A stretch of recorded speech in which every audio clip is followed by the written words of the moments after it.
So now that I've gotten kind of serious about this, and the reason you're just gonna get to see this short for a few minutes is I've got the time right now, and I'm realizing some, really, like I said, the need for that collective sense of urgency about this.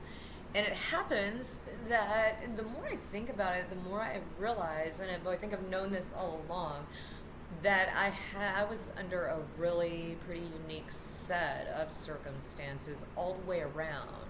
Um, that did allow me a couple of things. Number one, to really learn how to get sturdy, to sturdy myself up for things that a lot of the kids around me, um, I can see that now that a lot of the people that would, in a certain sense, would call my own peers are just not sturdy for anything. Um, I was given that, and then just a lot of other things that happen in our family life, in my life. Um, it gave me ways to figure things out, and at least in retrospect, I'm seeing, although I was losing ground constantly, there were also like several ways that I was able to sturdy myself up, keep some sense of uh, resistance, some sense of what you're saying about me isn't true or doesn't sound right or doesn't track with something else. You know, I'm not saying I was not. I was constantly on that ground of like not really knowing what was real or true. Is create a lot of insecurity, and that's one of the things I want to get to is a lot of the behaviors.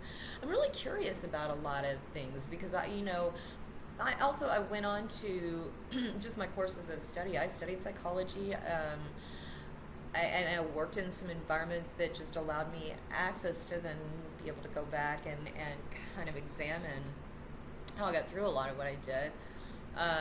And also to kind of flip the script on it and see that a lot of things I saw as a huge disadvantage were actually some of the very things that really made me more durable and more willing to walk into a fire rather than shrink away from it.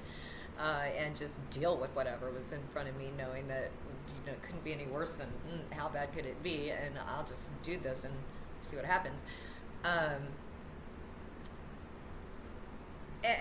And so in looking back, I'm realizing that it wasn't just the fact of being the child of a narcissistic parent, which that was the original. I mean, my mother really, from the day I was born, I was the kid who screamed and cried, was angry and didn't want to, but you can see pictures of her holding me like this. And the story was, I just was so angry at her from birth, but when my dad held me, I was perfectly happy. And that turned into her accusing me of violent behavior by the time I was 4. But in the midst of all that, we moved around so much that I went to 7 schools before I graduated high school, almost as many cities, different neighborhoods. The thing I didn't know is as we were doing that, and my mom was kind of forcing these upgrades of, upgrade house, suburb, all the whole neighborhood, the whole thing, private schools, really pushing my dad's income capacity to the limit. When he died when I was 21, he was only 46, and still living in that giant house. That I don't think they'll realize that. I did from the outside go, oh, paycheck to paycheck, everything. But by the time I was in 3rd grade, I'd been to 4 schools. That was my 4th school, and I was pretty over it. But then, and I also had a set of grandparents, my dad's parents, and my dad, who they did force a lot of just deal with it on me. I kind of refer to my grandparents taking care of me as a kind of 6-year suck it up lesson, a very loving one, one that, some of those most real memories. I think anybody who's been in a house of abuse knows that you don't have a lot of memories of childhood. So some of my realest memories are of my grandparents, and those just the stories they told about real life and taught me some really valuable perspectives about things. And also just, I don't know, gave me some sort of inner core that I've referred before to, by the age of 3 or 4, understanding that the rules were nothing that were going to help me. And for me, that created a kid who just went, okay, I'm making my own rules, figure that out. And so I had people calling me a, rebellious and even an anarchist. And I was like, what are you talking about?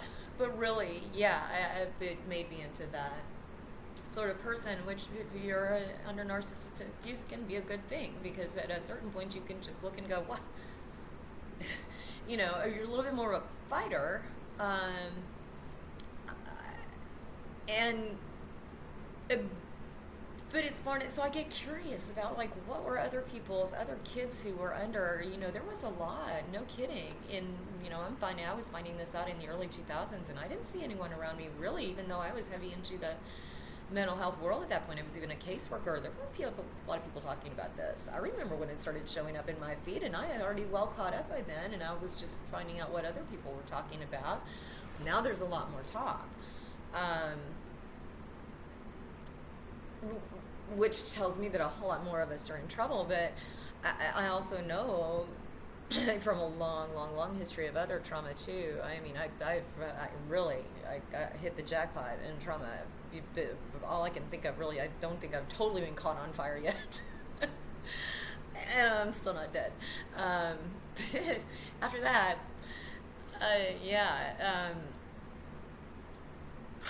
I just wonder about other people's experiences, like how, because I've been saying for a long time, the one thing and the reason nobody can really, they can't push us into a corner with PTSD, and the mental health system is getting more and more frustrated that they cannot, run that, we're running that show because trauma is that unique that those of us who are traumatized, and that's mostly what mental illness is, trauma. Abusers, and most abuse is out of some kind of narcissism, whether it's passive or active. It's mainly like, I'm going to do me without considering you. And there are, there's a continuum there. But they can't put us into a corner because trauma is unique. We are, as individuals, that unique. So then I start getting curious about things like, I have always struggled with ADHD. Again, hard to nail me down on that, because I feel like, no, I don't have ADHD. I'm like, I can read one whole book if I get interested in a day. I can binge out on a, series on the news. What? No way. Like, I rabbit hole into music like nobody's business. Turns out that's an ADHD symptom. I wonder how many other people, I wonder if those things are, in psychological lingo, if they're comorbid, ADHD and trauma. Because the other thing is, this is my energy level, all this. I can't take speed for this with my ADHD. It's like, none of that works. Again, I wonder, are any of my peers out there with this kind of trauma load, are you experiencing some of these things? I talked about some of those defenses I had as a kid, and you go to 4 schools that quickly. One thing you see is that everybody's weird. Everybody's weird. Kids do weird stuff. Everybody's doing weird stuff. And then they're calling each other all weirdos. That's why immediately, like by 3rd grade, I'm like, I see the sea of kids coming at me. Well, yeah, I know you think of one of you. Where are the other brought in kids? Where are the other new kids? Those are my friends.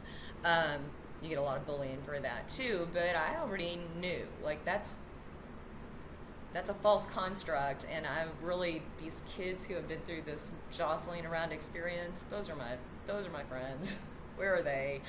But I can remember now, by the 3rd grade, already it was set in my mind, this sort of cynical, like, yeah, I'm just gonna do whatever weird low-key stuff I think of and see if anybody even notices.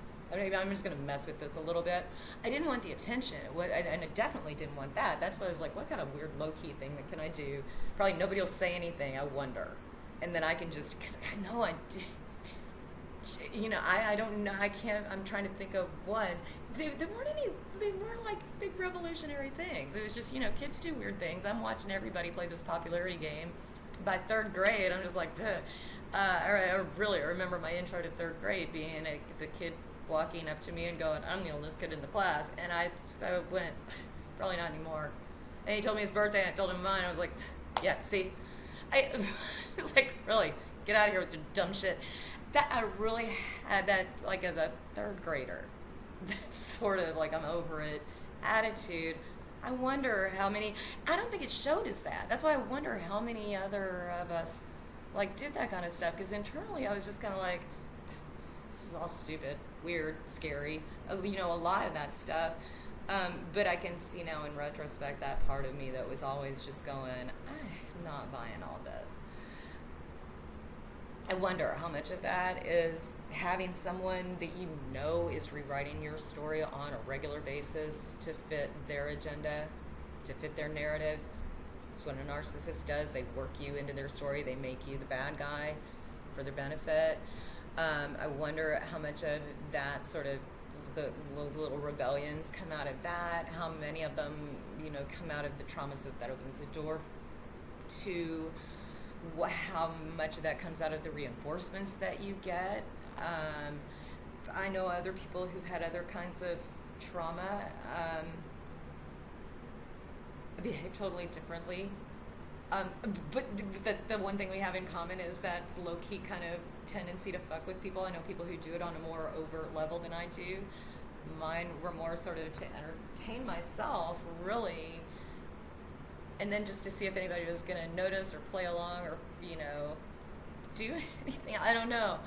But if anybody ever starts looking at these, I'm really curious to see, because again, this trauma thing, this is the thing we need to be looking at, and we need to be looking at it, the thing that we've gotten away from the most is in a human way, where we are all that different. We enjoy different activities, we think different ways, we use different words, phrases, we we prepare ourselves to go out in different ways, we appreciate different things, different music, and we have different ways of responding to life, definitely different ways of responding to the ways we get pressed on. And I've worked out there enough as an advocate, as a caseworker, to see both the things that I can say, here, this might work for you, and I do want to share a lot of that because I had to learn my own skills. I'm thinking a lot of other people did too. That's what we need to do, is like share, how did we get through this? But I'm super curious about, because I did see along the way, and I've met people my own age, older, much younger, and you recognize those sort of like, oh yeah, I do that too. And then the very unique ways that we all get through this trauma, the things that make us weird.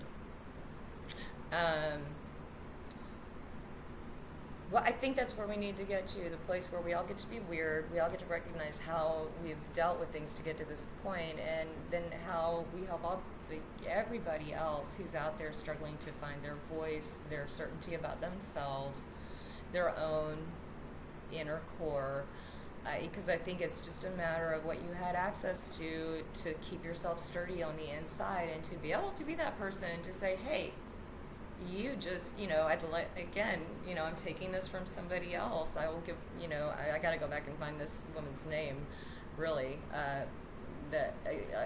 Just watch Lee Hammock and watch everybody that he talks to. That's it right there. What is it again? Mental Healness, 3 S's, Lee Hammock. Just watch everybody he talks to. Again, I can't believe I'm saying this. You'll see. But just to see somebody else say, and so this person was actually just mirroring back to me my own best self, my own best qualities, this perfect stranger. I knew that in a different way, but to hear her, translate from him, we do this, and to hear her say it in the biggest strength possible, this perfect stranger saw the best qualities in me, showed them to me. Cool. Thank you for that. So, we need more of that. And I think, again, collectively, we need to start asking those questions. How did you do it? What do we have in common? Did you do some weird stuff just to kind of fuck with people, entertain yourself, give yourself a little inner world? Were you the one who didn't want any attention, or did you do it a different way? How did we all get through this? I'm suddenly finding myself a much different person, but also very much the same as that kid. Let's just keep talking.